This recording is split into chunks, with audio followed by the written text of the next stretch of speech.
ख़बर शामिल कयूं पिया दौलतपुर सिफ़न खां।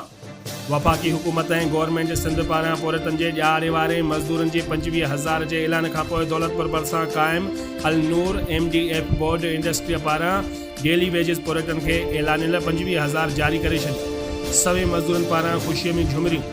उन मौक़े ते सहाफ़ियुनि सां ॻाल्हाईंदे अल नूर MDF बोर्ड इंडस्ट्री शाहपुर जानिया जे महिनतकश यूनियन अॻुवाननि आबिद हुसैन डायरी, गुलाम मुस्तफ़ा जोयो, अब्दुल नबी डाहिरी, मोहम्मद यासीन मल्ला, हाजी हैदर डायरी ऐं ॿियनि चयो त असां पौरतनि जे हर जाइज़ मसइलनि में हमेशह गॾु आहियूं ऐं रहंदासीं।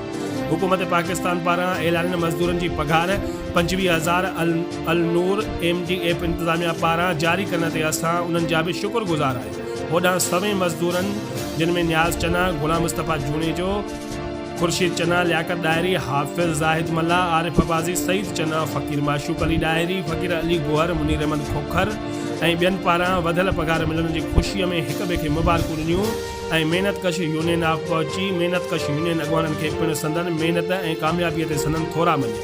रिपोर्टर फ़कीर हक नवाज़ कलंदरी, हक सच न्यूज़, दौलतपुर से।